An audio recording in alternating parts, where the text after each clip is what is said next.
만 14살 이하는 중범죄를 저질러도 형사처벌을 받지 않지요. 형사 미성년자, 이른바 촉법소년이라고 합니다.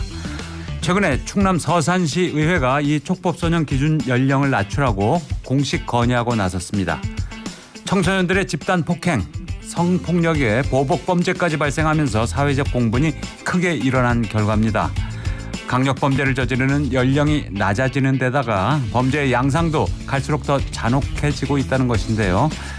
차마 입에 담기 어려운 범죄 사건들이 최근에는 유튜브로 중계되는 등 빠르게 전파되고 아이들에게 학습되는 현상까지 나타나고 있는 지경입니다.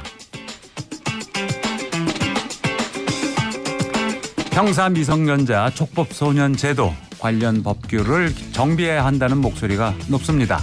오늘 목요일 영원한 베프 배상훈 프로파일러와 관련 사건 소식을 짚어보도록 하겠습니다.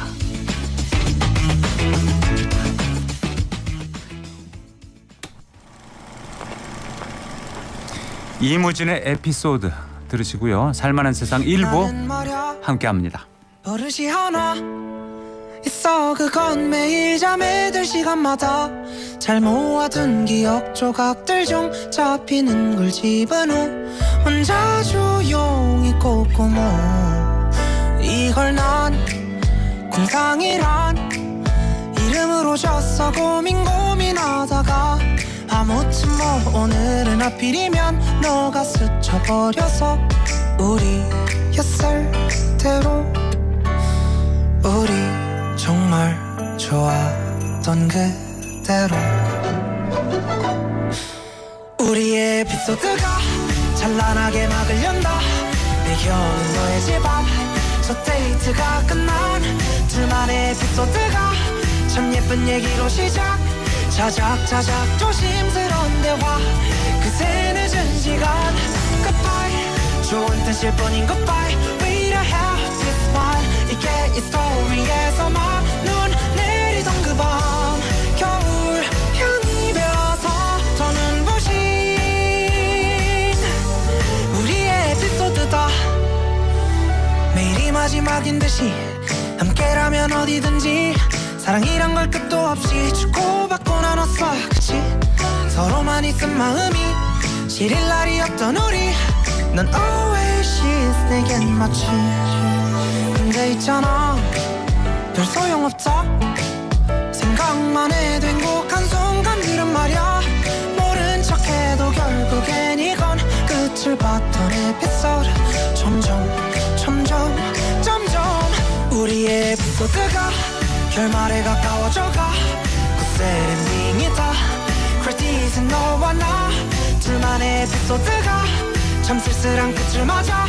두 주인공의 서글픈 마지막 결국 건넨 인사 Goodbye 너무 아픈 이별의 Goodbye 눈물이 뺨을 스쳐도 쭉가니까 내 미소 애써 웃고 있어. 우린 서로를 보며 정같던 미소로 안녕 웃으며 안녕. 눈 뜨면 에필로그다. 침대에 기대어 혼자 펑펑 울고 있는 나.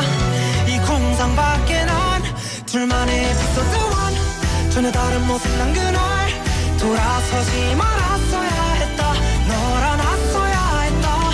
그 밤 눈꽃이 널 덮은 그 밤의 하늘 이즘과 함께 잃었던 따스함 춥게 눈을 뜬다. 겨울 밤이 되어서 맞이 안녕이 우리의 에피소드다.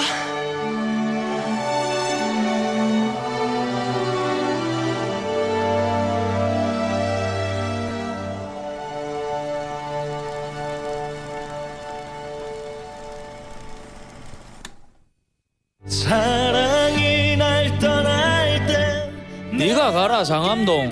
내 어제도 사건 많이 먹었다 아이가. 근데 상암동에 누구 있는데? 배풀이다 아이가. 살만한 세상 목요일에는 주목할 사건 사고를 프로파일러의 눈으로 날카롭게 분석해보는 배상훈 프로파일러 베프의 사건 수첩으로 청취자 여러분과 함께합니다. TBS 앱 또는 50원 유료 문자 샵 0951 열어놓겠습니다. 방송 중간에 퀴즈가 나가는데요. 정답 맞춰주시면 추첨을 통해서 스크린 골프의 대중화 정직한 가격 브라보 골프에서 스크린 골프 4인 이용권을 드리겠습니다. 배성훈 교수님 안녕하십니까? 안녕하세요. 네. 감기 고생하고 계신다고 들었는데 심하세요? 이게 이제 나흘만 하면 또 그러고 요즘 뭐 저 비슷한 연령대는 2주 가는 경우도 있고요. 네. 3주 가는 경우도 있다고 하더라고요. 네. 우리 청취자분들도 사실 감기 조심하시기 바랍니다. 네, 겨울 감기, 독감 유의해야 되겠습니다. 자, 오늘 나눠보고 싶은 사건들이 이제 청소년 사건인데요. 우선 경비원 폭행 사건이 최근에 일어나지 않았습니까? 60대 경비원을 10대 남학생이 폭행했는데 이게 사회적 공분을 사고 있어요. 이게 어떤 사건입니까? 그러니까 이제 남양주의 상가 관리실 근처인 것 같습니다. 12일 날 자정쯤에 발생한 건데요. 그게 이제 그 바로 전사가 좀 있는 것 같습니다. 말하자면은 60대 경비원이 거기서 이제 담배 피는 뭐 학생의 뒤통수를 때렸다 하고 바로 전에 그리고 사실 다른 어떤 뭐 물품을 학생 그 청소년들이 이렇게 함부 다루는 것 때문에 뭐라고 좀 훈계를 했는데 거기서부터 시비가 붙었다. 또한 그거를 뭐 촬영하는 과정에서 왜 촬영하느냐 이런 문제가 됐었다. 몇 가지가 섞여갖고 그러면서 결과적으로 서로 이제 쌍방 폭행 형태로 몸싸움 형태가 됐는데 우리가 본 거는 사실은 뭐 체격 차이가 있으니까 10대 그 청소년이 일방적으로 거의 뭐 실신할 정도까지 폭행하는 그 결과 나타난 것이 이제 그 사건화가 된 거고요. 많이 충격을 받으셨을 겁니다. 청취자분들도 어떻게 저럴 수가 있느냐. 근데 앞뒤 과정을 조금 더 보셔야지 이해가 쉬울 것 같아서 좀 길게 말씀드렸습니다. 60대 경비원에 대한 폭행 이게 너무 무차별적이었던 데다가 이 경비원이 잠깐 기절도 하지 않았습니까? 그런데 이 경비원이 학생 처벌을 원치 않았다면서요? 예, 처음에는 뭐 이제 아무래도 뭐 본인의 손주 같아서 학생이 몇 명이었죠? 이제 지금 나오는 거 봐서는 촬영한 사람이 있고 같이 그러니까 폭행한 그 사람이 있고 하나 더 있는지 불확실합니다. 왜냐하면 다른 앞에가 있었기 때문에 그러니까 둘 아니면 셋 그렇죠. 이 그 정도로 정도 추정이 되는 거죠. 예, 예. 보통 그런 상태에서 처벌을 원하지 않았다고 합니다. 네, 내 손주 같아서 처벌을 원하지 않았다. 폭행의 경우에 본인이 처벌을 원하지 않으면 사건이 종결이 되나요? 보통 이제 폭행죄라고 하는 건 반사불벌죄라 그래서요. 서로 이제 처벌을 원하지 않으면은 그냥 종결입니다. 근데 경찰이 입건을 했다면서요? 근데 이건 뭐냐면은 잘 보니까 이 의식이 소실될 정도, 그러니까 네. 의식을 잃었단 말이에요. 사실 그거는 폭행이라고 볼 수 없죠. 그건 상해에 가깝죠. 네. 그러니까 상해죄는 반사불벌죄가 아니거든요. 네. 그러니까 당연히 입건을 해야 되겠죠. 네, 단순 폭행이 아니라 이제 큰 상처, 예. 나 이제 상해를 입혔다 이렇게 되면 이제 형사 사건이 되는 거죠. 그렇죠. 예. 네. 근데 경비원이 뒤늦게 명예훼손 고소도 했어요. 그러니까 이 경비원 분께서는 처음에는 그걸로 끝난 줄 알았는데 주변에서 본인의 영상이 떠돌고 있다라는 걸 얘기를 듣고 봤더니 그게 자기가 만든 사진. 그 사진, 그 동영상이 동영상. 막 그것도 얼굴도 다 나오고 그러니까 네. 당연히 그거는 용서할 수 없는 부분이죠. 그래서 명예훼손으로 고소했고 인터넷 그 정보통신망법 명예훼손죄가 성립이 될 수 있습니다. 네. 사실 이런 부분에서는 본인께서 굉장히 창피하고 상당히 모욕감을 느끼는 그런 수치감을 느끼는 상태인 것 같습니다. 이 영상 어떻게 찍고 어떻게 공개됐는지요? 그러니까 그 옆에 있던 가해자의 친구가 그걸 찍은 거거든요.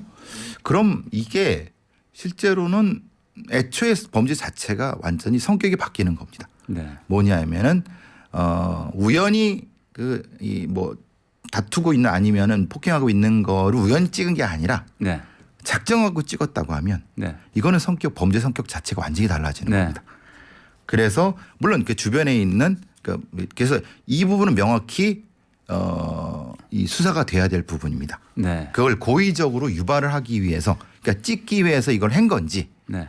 지금 상황으로는 여러 가능성이 있기 때문에 살펴봐야 될 것 같습니다. 친구가 폭행하는 걸 말리지는 않고 오히려 촬영을 하고 있었다. 그러면은 뭔가 의도된 게 아닌가 이렇게 친구들 간에 이렇게 생각할 수도 있는데 이걸 또 소셜 미디어 SNS에 올리고 말이죠. 그런 심리는 어떤 걸까요? 보통 이제 기억나실 겁니다. 뭐 몇 년 전에 예를 들면은 뭐 칠곡, 공주, 강릉, 여중생, 뭐 집단 폭행 사건 이런 거 들어보셨을 겁니다. 네. 누군가는 집단 폭행을 하고 그 옆에서 누군가는 그걸 찍고 있고 네. 그러면서 서로 낄낄거면서 웃고 있고 예. 이게 가학적 심리. 예. 그러니까 청소년들의 집단 가학 심리가 투영된 것이 아니냐. 네. 뭐 추후에 말씀드리겠지만 이런 형태의 가학적 심리가 발현된 것이라고 볼 수 있죠. 그러니까 집단 심리에 가까워 볼 수 있습니다. 네. 그래서 이제 혹시 그런 것이 아닐까라고 하는 어떤 추정을 하는데 좀 더 수사를 해봐야 되겠습니다. 경찰이 적용한 상해죄 그리고 경비원이 제기한 명예훼손죄 이 두 가지 다 적용할 수 있나요? 애들이 어린데? 그건 상관없습니다. 네. 이거는 뭐 법 적용은 문제가 없습니다. 근데 이제 그게 처벌 받을지는 형사 미성년인지는 이제 나이에 따라서 볼 수 있지만 범죄 적용 자체는 그건 문제가 없습니다. 실신한 상태까지 갔다는 게 너무 씁쓸한데 말이죠. 이게 재발 방지를 위해서 강력한 처벌이 필요하다 이런 의견들이 많잖아요. 그런데 그게 이제 앞서 말씀드린 것처럼 이걸 재미로 알고 찍었다. 그리고 그것을 집단적으로 유도했다. 네. 또는 그것이 그들 사이에 일종의 놀이 문화 형태로 유지된다라고 하면은 그 아이들을 한두를 처벌한다고 해서 범죄 예방력은 떨어집니다.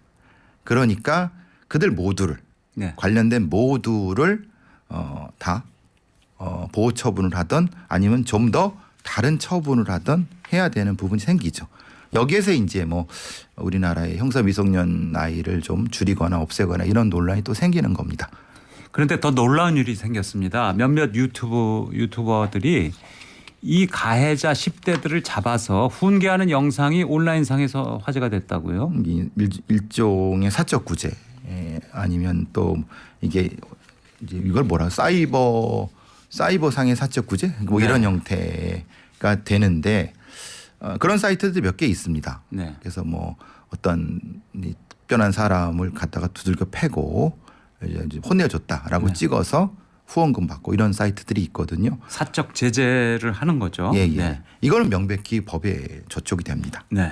이거는 그 의도를 갖고 물론 여러 사람들이 거기에 통쾌하는 부분도 있습니다만은 네. 그거는 그것과는 별개로 그 사람의 행위 자체는 법적으로 그건 범법 행위입니다. 그 유튜버들이 가해자를 찾아가서 훈계하고 무릎을 꿇리고 상당히 과한 거 아닙니까? 그렇죠.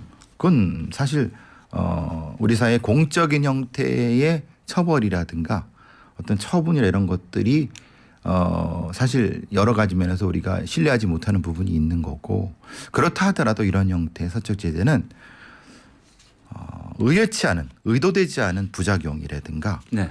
오인 그리고 상당히 심각한 형태의 과도한 제재, 네. 보복 이런 걸 날 수가 있습니다.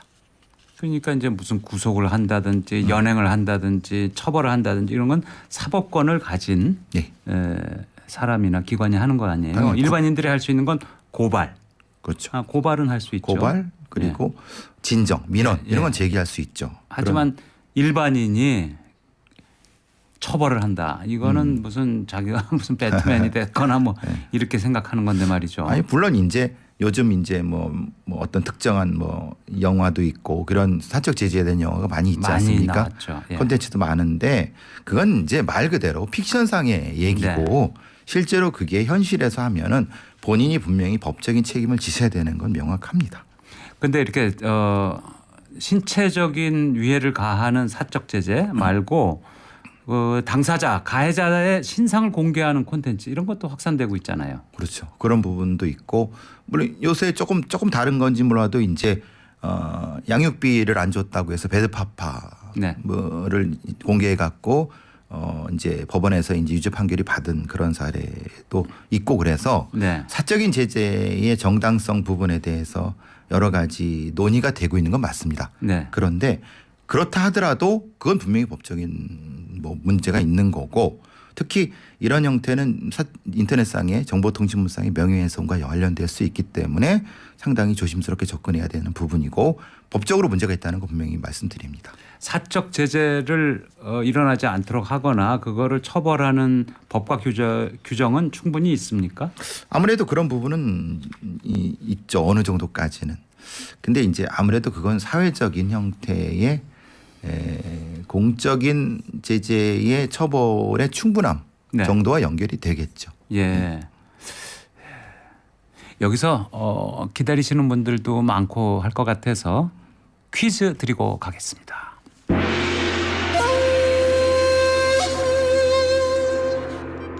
넌센스 퀴즈입니다.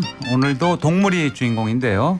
소와 관련된 퀴즈입니다. 소들이 단체로 노래하는 것을 무엇이라고 할까요? 오늘 좀 쉽지 않을 것 같은데요. 힌트는 4글자입니다. 소들이 단체로 노래하는 것을 무엇이라고 할까요? TBS 앱 또는 50원 유료 문자 샵 0951로 정답을 보내주시면 추첨을 통해 선물 보내드리도록 하겠습니다. 자, 문자 보내주신 분들 소개해드리겠습니다. 0228님 촉법 소녀처벌법은 없는 건가요? 법이 강력해야 범죄가 없을런지 참 걱정입니다. 법을 정해서 잘 처리해야 한다고 생각합니다. 네, 한태현님 몸이 안 좋은데 치료받고 있습니다. 오늘도 방송 잘 듣고 살만한 오후만 듣겠습니다. 살만한 세상 시청률 1위 가즈아 이악 물고 응원할게요. 감사합니다. 7951님 촉법소년 나이를 아무리 이것을 악용하는 사람은 존재합니다. 그냥 나이 제한을 없애고 처벌 수위를 조절하는 게 어떨런지요. 예. 네, 쌍방 아닌가요? 또 이렇게 물어오셨어요. 예. 분명히 시작할 땐 쌍방일 수 있습니다. 네. 그런데 그 쌍방이라는 것 자체도 둘 사이에 무게평등이라든가 이런 것이 있어야 되는 건데 이 사건 같은 경우 일방적인 형태로 네. 진행된 바가 분명히 있고 그 부분이 분명히 작정을 하고 의도를 하고 촬영할 것을 공모를 하고 그걸 했다고 하면 네. 이거는 뭐 상해죄 정도가 아닙니다. 네. 그거는 법의 성격이 달라집니다. 네, 파란파도님 이런 의견 주셨어요. 요즘 10대 너무 버릇없는 애들 너무 많습니다. 중형을 내려야 합니다. 의견 주셨고요. 0228님 정말 마음이 아픕니다. 누구의 부모님일 텐데요. 저 피해자 60대 경비원 말씀하시는 것 같아요. 자식들이 얼마나 가슴이 아프겠어요. 그 영상을 보고 있으면서 분노를 일으킵니다. 아침 뉴스에서 보니 청소년 폭력배들이 많다고 들었는데 그런 청소년들은 어떤 법을 받나요? 청소년 폭력배도 처벌이 가능한가요? 이렇게 물어오셨어요. 예.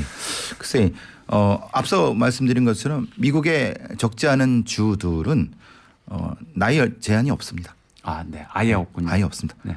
왜냐하면 그거는 법정에서 가리면 됩니다. 네. 우리는 아예 법정에 들어가기 전에 생물학적 연령으로 법정에 못 들어가는 제한 규정을 만드는 겁니다. 네. 근데 그것도 하나의 방법일 뿐입니다.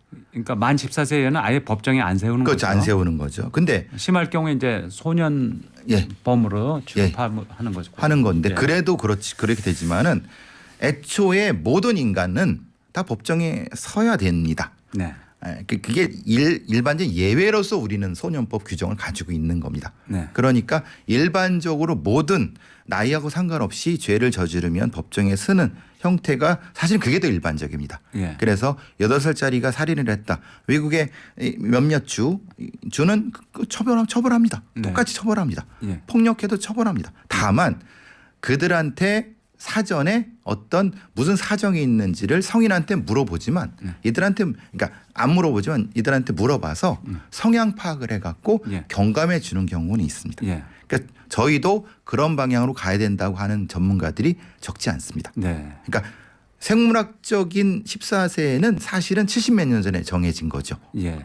그러니까 그 부분은 너무 오래된 겁니다. 소년법이라는 게 1958년에 제정됐는데 이거에 따른 것이죠. 그렇죠. 얘기되는 그때 거. 14세 뭐 이런 거죠. 10세 14세거든요. 순진했던 시절 우리가 다들 순진했던 아시다시피 시절이죠. 지금의 학령 단계도 다르고요. 네. 인식 단계도 다르고 성장 단계도 다르기 때문에 이거를 생물학적인 연령으로 하는 거는 사실 저는 넌센스라고 생각합니다. 네. 그러니까 그 소년법 조항을 보면 이렇게 돼 있어요. 심신의 발육이 미숙한 소년이 반사회성이 있는 경우에는 그에 대한 보호를 하고 설사 그가 형사처분의 대상이 된다고 하여 성인과 같은 조처를 하는 것은 바람직하지 않다. 이런 의견에서 이제 법이 성립된 거죠. 그렇죠. 근데 그거를 그 법을 없애면은 그 조항이 법정에서 다 다투어지는 겁니다. 그렇죠. 이 아이가 일반 법정에서. 일반 법정이 이 아이가 진짜 미숙한지 미숙해서 저지른 건지 예. 아니면 의도를 갖고 저지른 건지를 네. 법정에서 다투면 됩니다. 예. 소년법이 없다고 해서 그게 문제가 되는 게 아닙니다. 그렇다고 해서 네. 그 어린아이가 보호가 안 되는 건 아니죠. 안 되는 건 아닙니다. 예. 다른 보호 장치가 있습니다. 네. 그러니까 다른 보호 장치를 통해서 말하는 진술 보조인이라든가 특별 변호인에 이걸 해갖고 하면 됩니다. 네. 근데 우리는 너무 생물학적 연령이라든가 형법이 보수적인 부분이 많기 때문에 그래서 많은 분들이 문제 제기하는 겁니다. 네. 왜요 24세에 가두느냐. 조금 더 많은 사례를 통해서 다양하게 좀 우리의 어떤 사법 체계를 좀 더 유연하게 해야 되는 거 아니냐라고 주장하시는 분들이 그것 때문에 그렇습니다. 그 형사 미성년자 법적으로는 이렇게 말을 하는데요. 이른바 이제 촉법 소년이라고 하죠. 이게 10살부터 14살. 예, 예. 그 10살 미만은요. 아예 책임을 안 집니다. 그건 아예 책임을 안 지고. 10살부터 14살까지는 보호 처분이라고 해서 네. 1호부터 10호까지의 처분. 9호, 10호는 이제 우리가 말하는 소년원이라고 하는 그런 데까지 그게 가장 강한 거죠. 예, 2년 최장 2년이고요. 최장 2년. 예, 보통 1호는 이제 훈방, 우리가 말하는 훈방쯤 되는 거고 뭐 4, 5호, 6호 이런 데는 보호시설 이런 데 있는 건데 네. 그건 사실 뭐 크게 제재 대상이 아니고요. 네. 그래서 이제 문제가 왜냐하면 특별히 이런 큰 일을 저지르고도 별로 그런 생각이 없다는 거예요. 내가 네. 무슨 일을 저지르는 별로 뭐 이게 이제 그리고 반복된다는 거죠. 네. 거길 갔다 와도 또 반복되는. 그래서 연령을 제한하거나 아예 이 소년법 체계 자체를 없애버리거나 네. 이러기까지도 많은 전문가들이 문제 제기를 하고 있습니다. 물론 지금 체제를 유지하고 싶은 분들도 분명히 존재합니다. 그러니까 만 14세 미만이면 어떠한 중범죄를 저질러도 최대 처분이 2년 정도 소년원 송치하는 게 그렇죠. 최대 예. 처분이네요. 예. 그리고 전과가 남지 않고 예, 기록을 볼 수가 없습니다. 기록도 비공개. 예. 왜냐하면 또 다른 범죄를 저질렀는데 이전에 무슨 짓을 했는지 볼 수가 없습니다. 경찰도 못 예, 찾아보는 그러니까 거죠. 이제 문제가 되는 거죠. 검사도 못 찾아보고. 그러니까 이제 그래서 이제 그걸 다시 또 확인을 해죠. 예. 확인을 할 수 있는 거는 다시 법원에 의해서. 그 촉법 소년 연령을 낮춰야 된다는 주장은 옛날부터 계속 나오지 않았어요? 예, 그럼 지금 뭐 한동훈 전 법무부 장관도 1살 낮추자. 네. 아니다 2살 낮추자. 예. 그리고 실제 유럽에서는 12살이 있고 9살도 있고요. 네. 되게 다양합니다. 예. 아예 없는 경우도 있고요. 예. 14세인 경우도 있고요. 네. 12세인 경우도 있고 9세인 경우도 있습니다. 9세인 9살 경우도 있군요. 예, 9살 기준입니다. 유럽 사람들은 뭐 성장 발육이 빠르니까. 그렇죠. 네. 그러니까 우리도 우리의 지금 상태에 맞는 소년법이 사실 개정됐어야 되는 겁니다. 네. 근데 개정 안 하고 있는 거죠. 못 하고 있나 안 하는 그런 거죠. 법무부가 2022년 12월에 이 촉법 소년 그 상한 연령을 13살로 낮추는 내용을 마련했대요. 근데 법원 행정처가 강력히 반대해서 무산됐다. 왜냐하면 사법부와 행정부가 사법부에 견제가 있고 사실 사법부에서도 논의할 게 많습니다. 왜냐하면 사법부에 그렇게 되려고 하면 일단 판례라든가 아니면 이런 양형 다 바꿔야 되는 부분도 네. 있고요. 그러니까 사실 복잡한 부분도 있죠. 네. 그러니까 이거는 어느 한 부서에서 해야 되는 것이 아니라 사회적 합의가 필요한 부분이라는 겁니다. 네. 아니면 대통령이 굳은 의지를 가지고 이제 추진하시거나 아니면 국회에서 초당적으로 하거나 이렇게 하지 않으면 사실은 그게 되게 쉽지 않은 겁니다. 네, 그렇겠네요. 그래서 법원 행정처가 왜 반대했는지 제가 좀 찾아봤어요. 그랬더니 13세 소년이 형사 책임 능력을 갖췄다고 단정짓기 어렵다. 13세 소년에게 성인과 동등하게 처벌을 부과하기보다는 다양한 보호 처분을 통한 신속한 교육과 치료가 필요하며 13세 소년에게 부과되는 법원의 보호 처분이 형사 처벌과 비교해서 결코 경미하다고 할 수 없다. 13세 소년의 범죄 원인으로 지적되는 가정 환경의 개선이나 정신질환 치료 등의 지원이 이루어지지 않은 채 촉법 소년 연령만 낮추는 것으로 근본적인 해결이 이루어질 수 없다. 네. 그러니까 법원의 말씀은 왜 우리한테만 그러냐 넘기느냐. 왜냐하면 우리한테 보내기 전에 뭔가 있으면 우리도 하겠다. 네. 그러니까 좀 그 뜻은 그런 거 아니겠어요? 예. 뭐 틀린 말씀 아닙니다. 예. 그런데 그렇게 하면은 저희 소견인도와는 안 되죠. 예. 왜냐하면 사실 사회적 조건을 일시에 바꿀 수 있습니까? 예. 그러니까 여러 다양한 조건을 일시에 다 좋게 하자는 말씀이시잖아요. 사회적 조건도 좋게 만들고 법 체계도 강화하고 그렇죠. 두 개가 같이 가야 되겠죠. 같이 가야 되는 거죠. 네. 그러니까 그 말씀을 하시는 거니까 이해는 합니다만은 그렇다 하더라도 그럼에도 불구하고 서구의 여러 나라들이 왜 나이를 점수에도 낮추는 쪽으로 가냐 그 이유가 있는 네. 거죠. 지금 청취자 여러분이 이제 청소년 범죄에 대해서 너무 답답하셨는지 문자를 많이 주고 계세요. 6635님 큰 돌이나 모래알이나 물속에 가라앉는 건 마찬가지인데 6대 강력범죄만이라도 성인과 같은 수준의 처벌이 필요합니다. 6대 강력범죄가 뭐죠? 살인, 뭐 방화, 강도, 강간, 강간, 뭐 납치 뭐 이런 거죠. 됩니다. 네, 소 잃고 뇌 약간 고친다님 이렇게 말씀해 주셨어요. 인구 절벽이라고 아이를 낳으라고 강요하지 말고 태어난 아이들이 자라기 좋은 환경을 만들었으면 합니다. 학폭 문제도 날이 갈수록 심해지는데 촉법소년도 없애고요. 이제 지겨워요. 솜방망이 처벌이라는 단어가 지겨울 정도입니다. 변화가 없음이 오히려 기분 빠지게 해요. 제발 국민의 목소리를 반영해 줬으면 합니다. 이렇게 의견 주셨고요. 해피씨님은 아직은 착한 사람들이 많아서 살기 좋은 나라인 것 같은데요. 가끔 청소년들 촉법소년이라고 해서 죄는 지었으나 죄를 물을 수 없는 것을 악용하는 사례들이 너무 많은 것 같아 걱정입니다. 그 아이가 커서 뭐가 될런지 걱정도 됩니다. 네, 더 큰 범죄자가 될 가능성도 있죠. 네, 그렇죠. 그것 때문에 사실 우려하는 거죠. 네. 1835님 청소년 문제 정말 심각한 것 같아요. 대놓고 흡연하고 욕하고 잘못을 따져보는 것을 떠나서 뭔가 개선이 필요할 것 같네요. 또 5055님은 촉법소년 이제는 없애는 게 답일 텐데 어찌 법 개정이 안 될까요? 이러다 촉법소년 무법천지 될까 봐 걱정입니다. 많은 분들이 이렇게 생각하실 거예요. 지금. 1646님 요즘 세상이 너무 무서워요. 가끔 선행을 하는 아름다운 모습들이 뉴스에 나올 때면 마음이 따뜻만 하지만 그런 사회면은 틀림없는 것 같은데 말이죠. 이렇게 주셨어요. 또 8897님은 배상훈 프로파일러님 유튜브도 잘 보고 있어요. 사건 의뢰 나오실 때도 잘 봤고 오늘은 라디오에서 뵈니 더 반갑네요. 이렇게 해주셨어요. 네. 네 그렇습니다. 청취자 여러분들 생각이 저희들 생각하고 비슷한데요. 입법하시는 분들 또 국회에 계신 분들 또 법원에 계신 분들 다 다양하고 심도 있게 생각을 하시고 계시겠지만 어떤 계기가 필요하긴 한 것 같아요. 네, 맞습니다. 네. 지금 시각 11시 27분입니다. 성시경이 부르는 희재 들으시고요. 교통정보 듣고 돌아오겠습니다.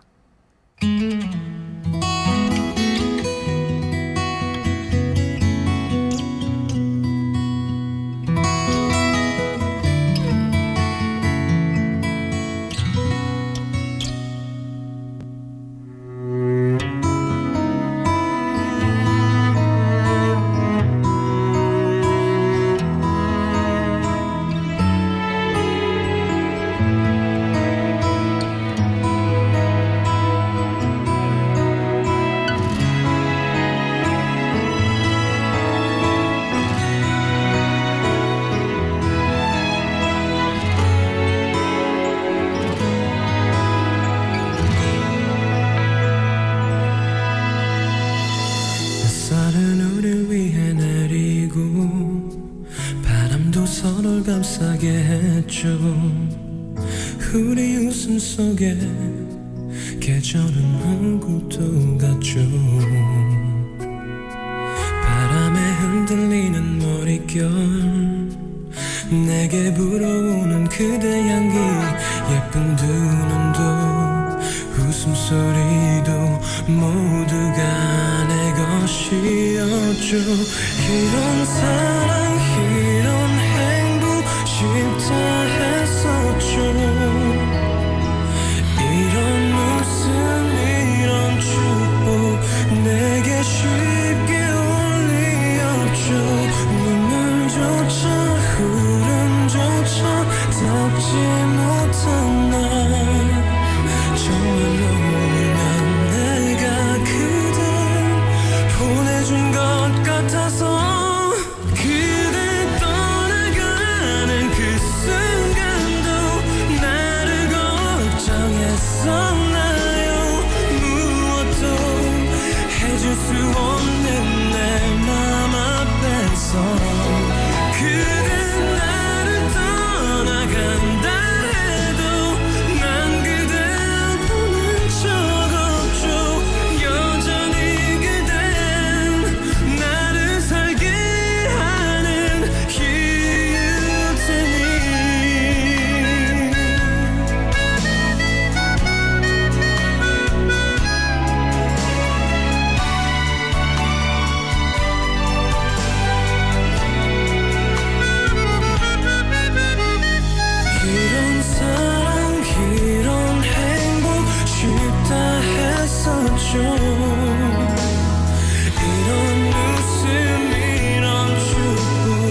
11시 32분 TBS 정보센터입니다.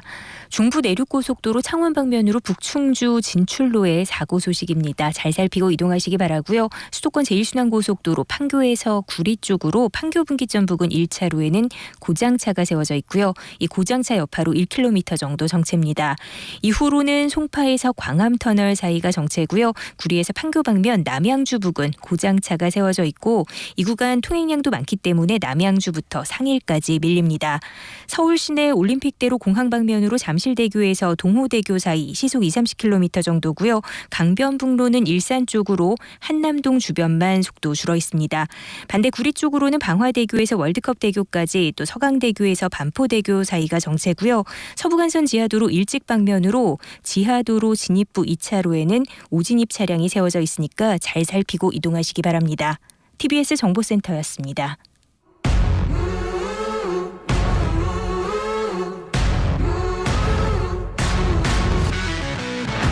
잠시 뒤 TBS 고품격 교양 프로그램 살만한 세상 서주원입니다. 2부가 시작됩니다.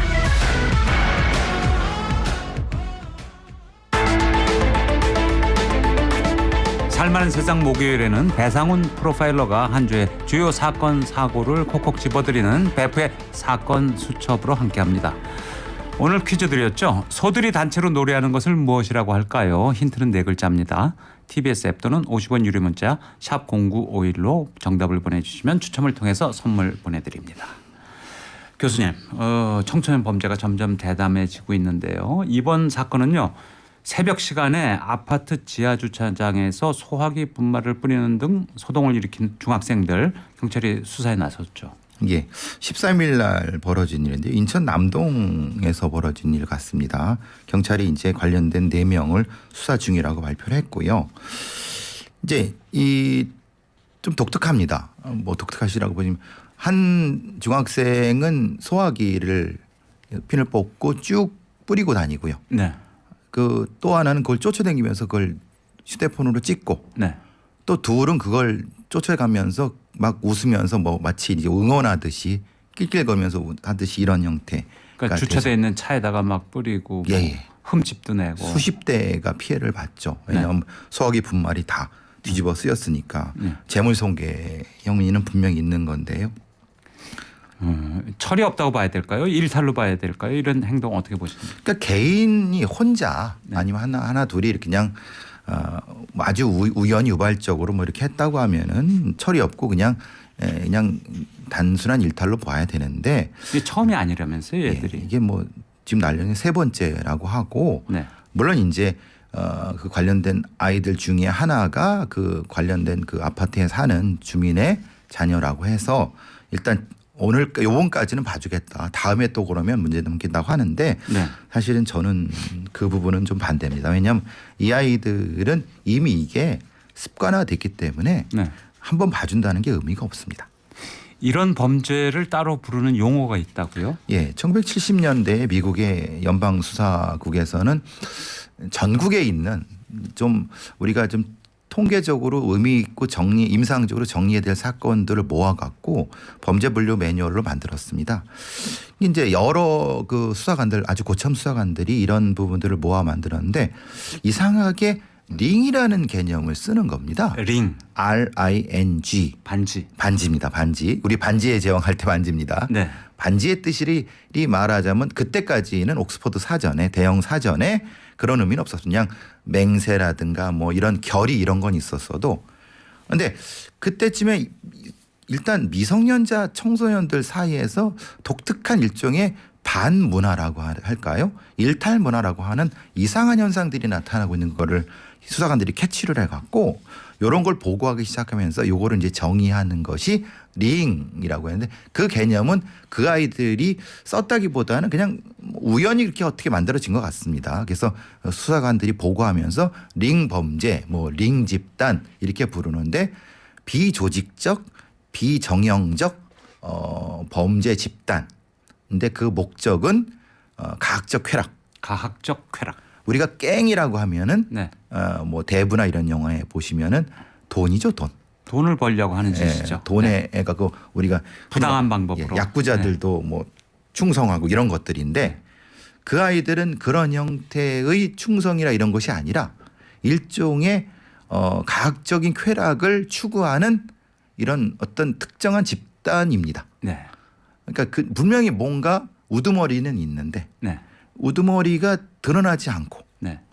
근데 보통의 우리가 뭐 우리 선생님 뭐 많이 들어보셨겠지만 뭐 일진이니 짱이니 이런 얘기 많이 들어보셨지 않습니까? 네.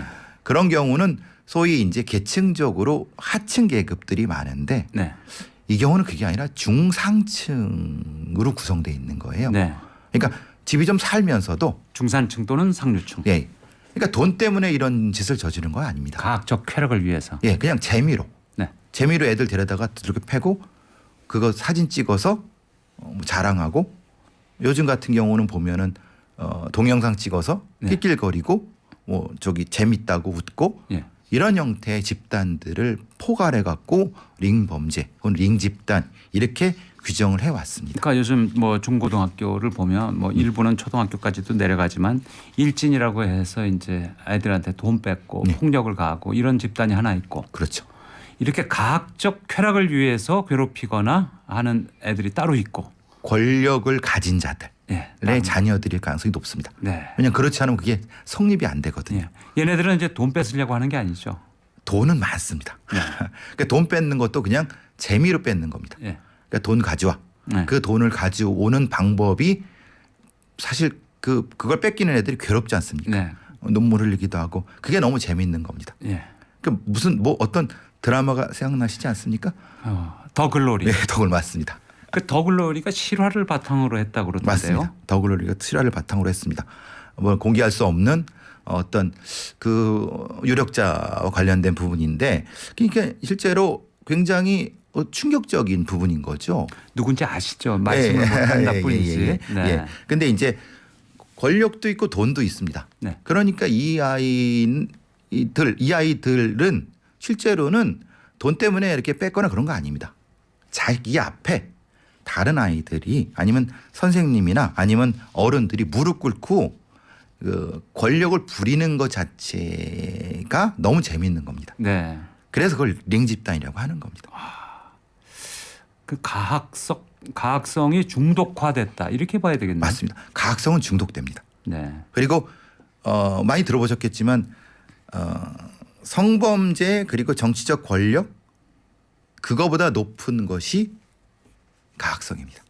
네. 중독되면 마약 중독이나 성 중독보다 끊을 수가 없다는 게 가학성입니다. 그게 그렇게 중독성이 심하군요. 뇌 구조가 바뀐다고 네. 합니다. 보상 구조가 바뀝니다. 지난달에 이런 사건도 있었어요. 충남인데요. 10대 학생들이 또래를 집단 폭행한 뒤에 이 폭행하는 영상과 수사 상황까지 SNS에 올려서 논란이 된 적이 있잖아요. 예. 근데 한 달도 채 지나지 않아서 그 가해 학생 중에 한 명이 관공서에다 불을 지르고 이 장면을 또다시 SNS에 생중계해서 논란이 되지 않았습니까? 예. 똑같이 이렇게 됩니다. 이 아이들은 죄책감이라든가 이것이 범죄라는 부분에 대해서 특별히 그런 감을 가지지 않습니다. 학폭 중계, 방화 중계. 그렇죠.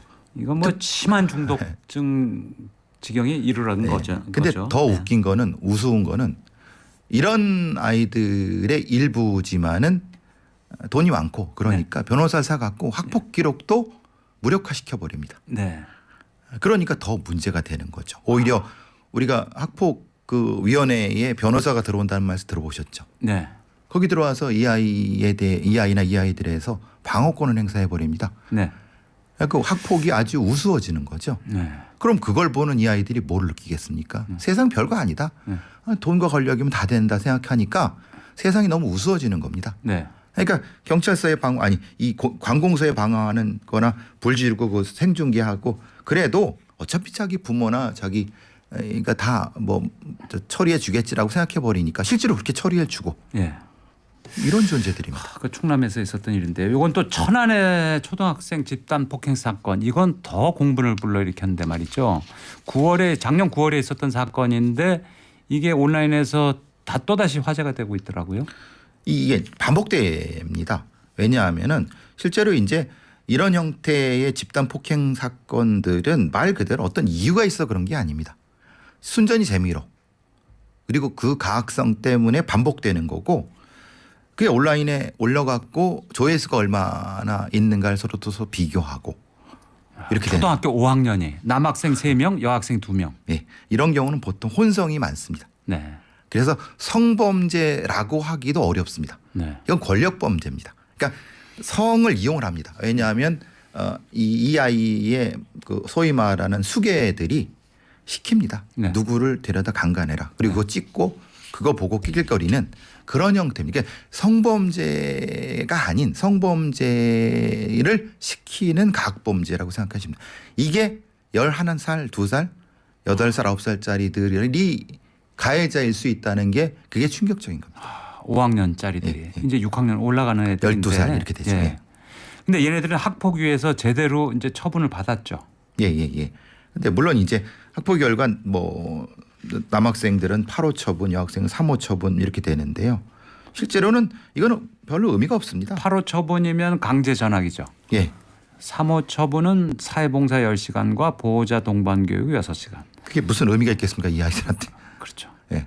그러니까 우리의 그 정확히 우리 아이들한테 어떤 일이 벌어지고 있는지 우리의 그 소위 말하는 이걸 담당하고 있는 사람들이 정확히 모릅니다. 네. 정확히 우리 사회에 어떤 일이 벌어지고 있는지 범죄 통계라든가 일탈 통계가 만들어져야 된다. 제가 늘 말씀드리는 것처럼 통계조차 없습니다. 네. 이게 지금 통계가 없는 겁니다. 우리는 사례를 보고 있는 거지 통계를 보고 있는 게 아닙니다. 통계하고 사례는 틀리거든요. 그렇죠. 통계를 수집할 수 있는 법적 권한이 없습니다. 교육부, 교육청, 뭐 네. 검찰, 경찰 이게 여기 집중해서 제대로 들여다보고 있는 그 현미경이 없다는 거죠. 없죠. 왜냐하면 교육부에서는 당권으로 가는 거고 네. 경찰은 이나 검찰은 이거는 그 나이가 넘어야지 들어오는 거고 네. 사실은 법상으로는 이 기록을 볼 수가 없고 네. 그러니까 실제로 존재하긴 하는데 그걸 통계를 마련해가 뭔가 하려고 하면은 개인정보보호법에 걸려갖고 법 체계에 큰 구멍이네요. 구멍이죠. 네. 그러니까 그래서 제가 이렇게 말씀드린 게 근데 예, 가해자도 가해자지만 말이죠. 많은 학생들이 그 폭행하는 모습을 보면서 환호하고 예. 그런 게 이제 영상으로 다 나왔어요. 예. 그러니까 이제 처음에는 이렇습니다. 환호하지 않으면 때립니다. 그것도 일종의 역할극을 부담시킵니다. 네. 숙에 때리는 애, 환호하는 애, 또 이렇게 되면 이걸 또 바꿉니다. 네. 환호하는 애를 때리게 만들고 때리는 애를 환호하게 만들고 이거 바꿉니다. 그래서 죄책감을 무력화시켜 버립니다. 그래서 하나의 공범으로 만들어 버립니다. 네.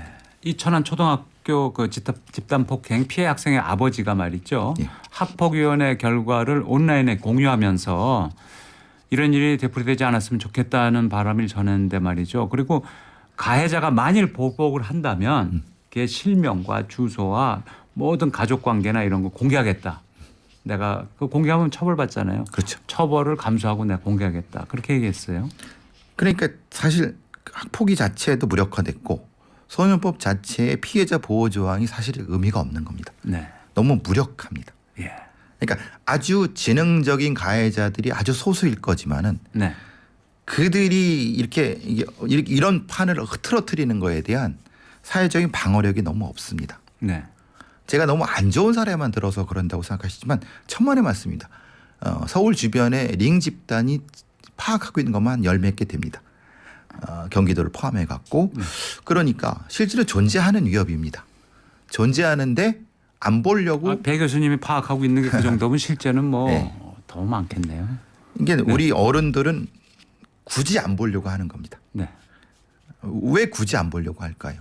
왜냐하면 보기 시작하면 대안이 있어야 되는데 우리 시스템에서는 대안이 없습니다. 그러니까 개복 수술을 했는데 열었다가 아이고 다시 닫는 거. 예, 맞습니다. 정확한 표현이십니다. 예. 이건 뭐 견적이 안 나와. 예. 다시 꼬매라.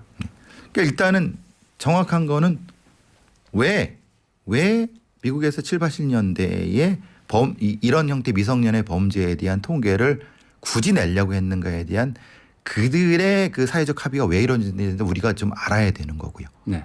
일본 한 20년 전이죠. 그러니까 모르면 대처를 못 한다는 거예요. 예. 그 다음에 촉법 소년의 나이를 줄이건 올리건 뭐 네. 소년법을 어떻게 하건 돼야 되는데 아무것도 모르는 상태에서 어떤 일이 벌어질지 모르는 상태에서 하려고 하니까 그냥 여론에만 의지하는 거죠. 네. 객관적인 과학적 데이터를 가지고 실제로 정책이 이루어져야 되는데 그 데이터를 확보할 방법이 없는 네. 겁니다. 그러니까 일진 같은 애들은 이제 돈 뜯고 뭐 이러는 많이 보시는 애들이고 링 범죄하는 애들은 이제 가학적성 중독인데 중산층이나 상류층 자제분들이 많다. 예, 자제들이 예. 많다. 그 권력층의 자녀라고 했는데 무슨 뭐 높은 공직자뿐 아니라 뭐 의사도 될 수 있고 돈 많은 의사도 될 수 있고 유명 연예인의 자녀일 수도 있고 그렇죠. 그런 경우들을 제가 좀 알고 예. 있어요. 그 알고 계신 사례가 그겁니다. 네. 예, 뭐 제가 알고 있는 것은 크게 다르지 않습니다. 네. 그리고 이제 뭐 작년에 벌어졌던 네. 그 고위직의 어떤 아이가 특별히 학폭에서 문제가 있었다. 네. 그것도 연관될 수 있습니다. 네, 오늘 청취자 반응이 뜨겁습니다. 조금 더 소개해드려야 할 것 같습니다. 0675님, 부모가 잘 양육할 수 있도록 국가가 청소년기까지는 부모 중에 한 명이라도 관심 가지고 양육하는 것도 중요하지요. 요즘 부모들이 선생님 존경하는 것부터 어르신 공경하는 문화 이런 것들이 무뎌지니까 중심이 없어지는 것도 같다 이런 생각이 듭니다. 부모, 국가, 사회의 공동 양육이 필요합니다. 이렇게 의견 주셨고요. 0748님, 오늘은 너무 가슴 아픈 주제입니다. 시대가 변했으니 법도 변해야 한다고 생각합니다. 너무너무 화가 나네요. 이렇게 해주셨어요. 9382님, 청소년 범죄 강력한 제재가 필요할 것 같네요. 법이 너무 관대한 것 같아요. 제대로 처벌받지 않으면 절대 뉘우치지 않을 것 같습니다. 0228님, 3살 버릇 80까지 간다는 소문이 맞는 것 같아요. 잘못된 범죄를 바로잡으려면 그 버릇 같은 범죄를 고쳐야 하는데 처벌을 안 하면 그 범죄가 더 크게 일어날 수 있음을 방지하는 거 아닌가요? 처벌을 해서 고쳐야 합니다. 이렇게 주셨고요. 네, 뱃살의 미처님은 핫한 영상을 만들려는 짓. 유튜브 영상 올리려면 어쩔 수 없어요. 좀 더 자극적이게 한다. 한 번 더 클릭 받아야 된다. 이런 식이니까 제재가 필요합니다. 이렇게 해주셨습니다. 네, 교수님. 예를 들어 전에 관악팸, 뭐 신대방 팸 이런 것도 링범죄 사례 아닙니까? 예. 그것이 이제 확대된 부분이죠. 뭐 가출팸이 다 그런 영역이라고 볼 수는 없습니다만은. 그러니까 가출팸이 이제 우리는 패밀리다 이런 식으로 애들 끌어모아 가지고 걔네들을 막 훈육하고 막 이런 거죠. 네. 그런데 소위 이제 집 나간 그리고 사실은 형식적으로는 부모도 있고 학교도 나가는데 네. 실제로는 그의 주 어떤 거주는 바깥에 있는 겁니다. 네. 가방만 던져놓고 그러니까 부모는 얘가 뭐 하는지 모르고 예. 학교도 모르고 네. 이런 거죠. 사실 그런 경우가 가장 위험하죠. 네. 그렇죠. 그런데 이 링범죄에 대해서 지금 법에 사각지대인데 말이죠. 네. 그 이제 이번에 대통령께서 학폭 조사관 임명해서 해야 된다고 하는데 그것도 조금 난항을 걷는 것 같습니다. 왜냐하면 전문적인 사람들이 조사를 해야 되는데 네. 아직 비전문적인 부분, 전문성이 좀 떨어지거든요. 네. 그 부분도 조금 확충이 돼야 될 부분이라고 생각합니다. 그렇군요. 지금 시각 11시 51분입니다. 교통정보 듣고 돌아오겠습니다. 당신이 있는 곳에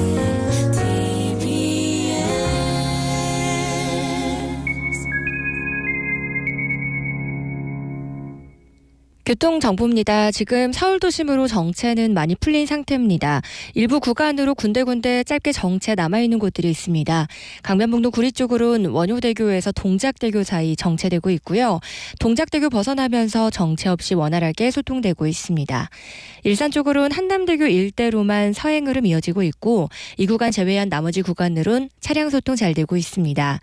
서부간선 지하도로 일찍 방면 성산 남단 지난 지점 2차로 차단하고 고장차 처리 중에 있습니다.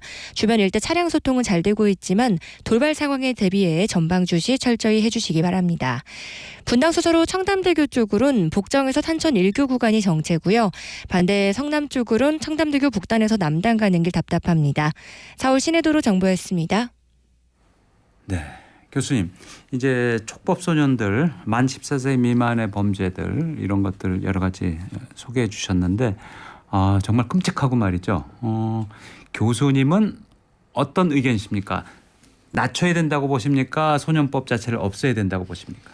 좀 개인적으로 소년법을 없애야 된다는 입장이고요. 아예 법 자체를 없애고 네, 법정에서 제대로 판단하면 된다. 판단하면 되고 전제는 그거를 구분할 수 있는 전문 법정, 네. 전문 법관 예. 전문 검사, 전문 수사관이 있는 전제 하에서 예. 라고 해야 되는 거예요. 일반 법관이 하면 안 되거든요. 예. 일반 검사나 수사관이 하면 안 되거든요. 그것이 만들어진 전제하에서 소년법이 저는 없어도 상관없다고 생각합니다. 그러니까 어떤 시스템, 전문적인 시스템이 일정 정도 갖춰졌다고 하면은 그런 쪽으로 가는 것이 맞다고 생각합니다. 소년법은 없애되 그 법관이나 검찰이나 수사관은 그 소년 범죄를 다루는 전문성을 키우는 그쪽으로 가야 된다. 그게 전제가 되죠. 네. 네, 오늘 넌센스 퀴즈 드렸는데요. 소들이 단체로 노래하는 것을 무엇이라고 할까요? 정답은 단체 소송이었습니다. 단체 소송입니다. 어려웠죠? 네, 정답자 4567님, 6603님 두 분 당첨되셨습니다. 축하드립니다. 4567, 6603. 네, 교수님, 그러면 이 청소년 범죄에 대해서 청취자분들에게 마무리 말씀 어떤 말씀 해주시겠어요? 일단 우리가 회피하지 말아야 된다. 회피하는 느낌이 듭니다. 사실 불편하죠. 네. 정확히 알아야 됩니다. 네. 정확히 알아야지 대처할 수 있죠. 그 아이들이 우리 사회의 구성원이 될 것인지 우리 사회의 적이 될 것인지는 바로 거기에 구분점이 있거든요. 네. 회피하지 마시고 같이 노력해보자. 네, 잘 알겠습니다. 교수님 오늘 말씀 잘 들었습니다. 감사합니다. 감사합니다. 네, 송창식의 우리는 들으면서 오늘 방송 마치겠습니다. 내일은 성직자들이 전하는 따뜻한 메시지가 있는 날이죠. 내일 오전 11시에 다시 찾아오겠습니다. 지금까지 살만한 세상 서도원이었습니다.